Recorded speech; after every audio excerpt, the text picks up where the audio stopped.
Relax, Mr. Fletcher. It's only a storm. For a moment the dank barroom had become electrically bright. Santini cracked his knuckles and smiled, revealing rotten keyboard teeth. He waved his right arm extravagantly in the air. Another drink for me and my good friend. No one seemed to take much notice. Will she be here soon? Fletcher asked. He didn't want to appear impatient, even if he was, for his impatience was bred from fear, not boredom. Yes, she will be here. She will be here. Drink, Mr. Fletcher, drink. Santini placed his fat, heavy hand over Fletcher's and moved it towards the tumbler that lay neglected on the table in front of him.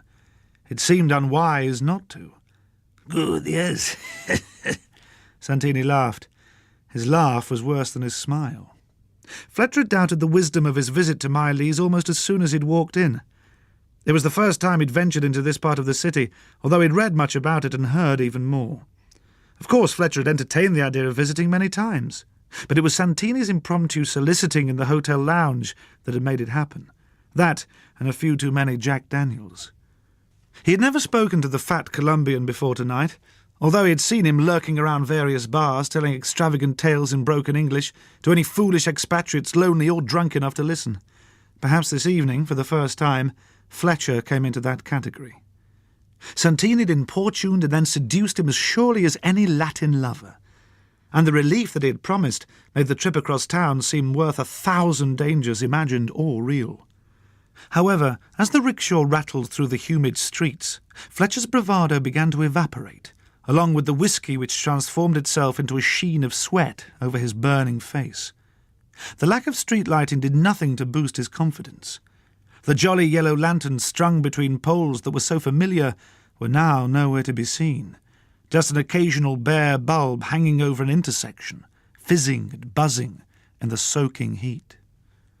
When you see this girl, Mr. Fletcher, you will fall in love, in love. She is called Day. She has a face like a china doll. She is more beautiful than a rose. You will fall in love, Santini reiterated. Miley's had appeared unheralded. A black wooden door with no handle and a flickering white porch lamp marked the entrance. Santini gave a rattle of knocks that may or may not have been coded, and the door opened. Upon entering, Fletcher immediately found himself thinking of his one visit to a sex shop many years before, in London, on business, drunk from a couple of afternoon pints. The men here were similar, all ages, mostly alone, clinging to anonymity as a shield against shame. They were dotted amongst the ill-lit tables, staring at their drinks. However, it wasn't just the men. There was something in the decor that reminded him of that other establishment, 6,000 miles away on the Charing Cross Road. Perhaps it was the peeling veneer intended to suggest planks of stripped pine. Perhaps it was the burnt brown carpet or the empty booth next to the bar with its homely little credit card sign. Whatever it was, Fletcher tried to shake off the unwelcome association as their drinks were ordered and they took their seats. If what Santini had said was true, then it wasn't sex they were here for. Miley's offered a more exclusive service unavailable elsewhere. You have your story ready, Mr. Fletcher? Santini asked, returning from the bar. Fletcher merely nodded. The question seemed so unnecessary. How long had he been waiting? Too many years to count. With each passing season, the pressure to narrate grew inside, and yet the opportunity for the tale's narration seemed to recede more and more.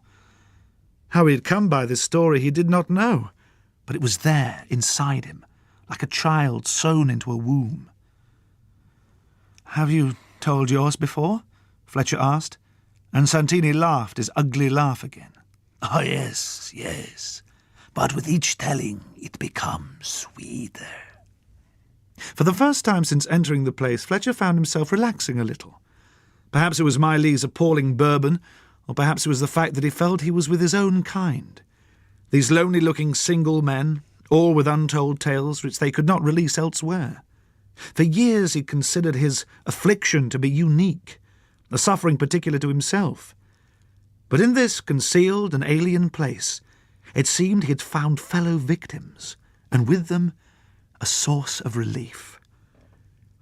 When Santini first spoke of his experience here, Fletcher was initially surprised, but very quickly adjusted to the fact that there were others like him, And it also made sense that in this foreign land with its ancient and wise culture, there would be those who would understand, those to whom he could unburden himself, those who would heal. Though they chose to remain hidden and covert like the affliction itself seemed natural too. Fletcher had attempted many times to convey his story, sometimes in speech to lovers, to friends, sometimes in writing on paper in pen, but the words never actually emerged. They remained both unseen and unheard, coiled together somewhere within. Tonight, however, things would be different, for beautiful Day with her ancient oriental skill would charm them outside, persuade them to slither up through Fletcher's throat and slide over his tongue until at last they would be revealed to the outside world and he would be free. The story would no longer be exclusively his. Someone else would have heard and understood. A ripple of activity passed through the otherwise silent bar. Chairs scraped, glasses were put down, throats were cleared. Looking across the dimly lit room, Fletcher saw that a figure now occupied the wood booth. "There, I told you she would come. Go to her, Mr. Fletcher. Take your place." Fletcher's heart began racing as he stood. His legs felt weak beneath him, his mouth dry. Like an inexperienced teenager about to ask the class beauty for a dance, he felt that now, when he most needed them, words might fail him. Day was indeed sublime. For once, Santini had not been exaggerating. Yes, thought Fletcher, as he staggered toward her, adrenaline allowing his confidence to return. At last I will be able to tell. Men clamoured around the open window. In the light cast from the adjacent bar, Fletcher was able to observe their faces for the first time. Expectant, eager, wide-eyed, they looked not unlike he imagined he did himself. A mixture of nationalities, they ranged in age from early 20s to late 60s. In fact, looking closer, the oldest of them could have been nearer 70. Slack-jawed, slack-skinned, the old man waved a wad of paper money in Day's direction, a look of eager anticipation in his eyes. Fletcher wondered if the man had waited all his life for this opportunity. "Please, can only take one of you." Day's voice was as delicate as her face, but her tone was both confident and concerned. Fletcher experienced a flash of anxiety. What if he was to lose this one precious chance? As if in answer to his fear, the old man, utilizing reserves of strength that seemed unfitting for someone of his age, thrust himself forward, forcing his money into Day's hand. "Madame, moi." He was like a desperate child. Okay. The girl smiled as she tucked the notes into the silk purse that hung around her neck. Fletcher was enveloped immediately in black despair. The other men, presumably experiencing similar feelings, began dispersing gloomily to their tables. He was about to join them when he noticed the mien of horror that had settled over the nameless Frenchman, who stood gazing glassy-eyed at Day. No, j'oublie. There was a tone of such terror, such hopelessness in the aged voice, that Fletcher's first response was one of pity. And then it occurred to him that this man's misfortune was his golden chance. "Day, I know my story. I know it backward." She turned toward him. A faint smile played across her incandescent face. Observing how much money the Frenchman had given, Fletcher handed her the same as quickly as possible, which she took, her black eyes settling on his. Stepping forward, Fletcher readied himself to tell his tale. He felt the words bubbling up from that hidden place deep within, propelled by the accumulated pressure of enforced concealment. The back of his tongue began to press gently on the roof of his mouth, ready to receive the first phoneme cast its way. His lips parted. "No, silly, not here." Day had stepped out from behind the booth, placing her tiny hand on Fletcher's forearm. He blushed and looked at the floor, embarrassed at his own naivety. "We go up here." She gestured toward a small wooden door behind the bar, decorated with miniature fans. He followed her up the staircase, lit by one dim bulb, its walls lined with the same familiar wood veneer wallpaper. They reached a cramped landing, which had 3 doors along each wall. Day turned to smile at Fletcher as she reached for the one in front of them. Fletcher felt his heart beginning to race again. He realized with a thrill that the telling had finally arrived.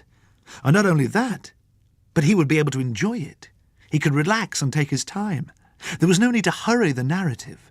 He could savour the twists and turns of his elaborate little storyline and relish its conclusion. The room was completely bare apart from a dirty-looking futon stretched across the floor.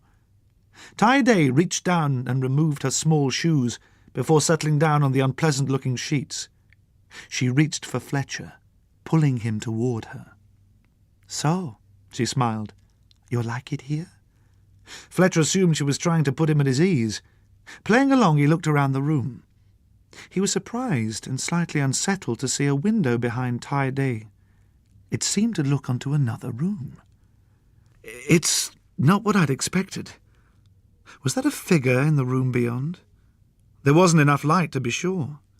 Tie-Day nodded, as if she had heard this before.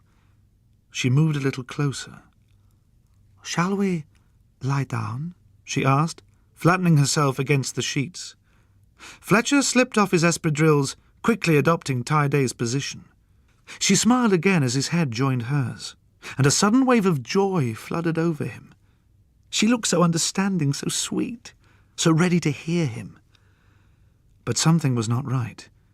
Fletcher was concerned about the lurking form behind the glass.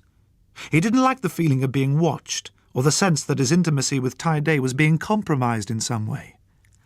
"Is there—" It was difficult to express his concern. "Is that a person in there?" He gestured towards the room beyond. Tie-Day looked over her shoulder. She turned back to Fletcher and smiled. She hadn't answered his question. Fletcher tried to settle himself down once more. He wanted to recapture the feeling he'd experienced, albeit momentarily, that everything was just right.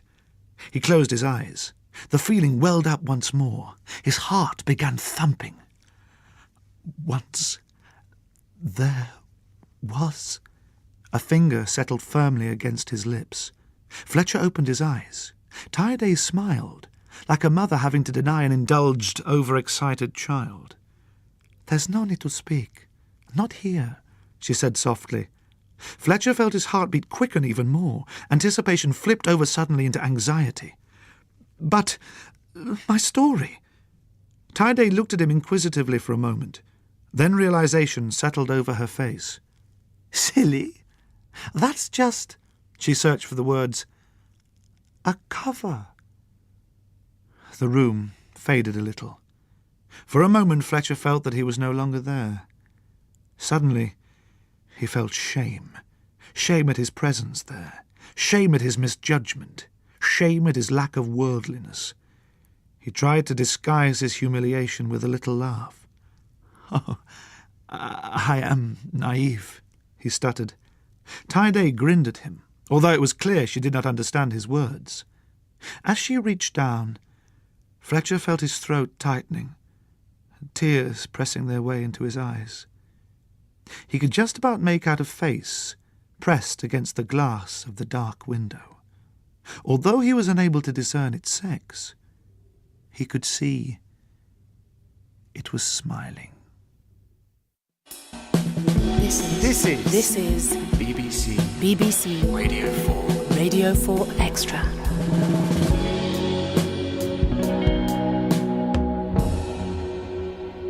Now it's time for new writing and stimulating discussion.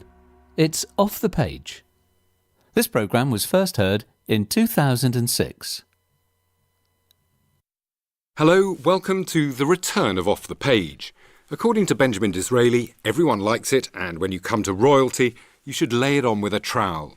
Some call it flattery. We're calling it kissing arse, because that's just what we're like. But sucking up, currying favour, brown-nosing, whatever you call it, you can't deny it's rampant.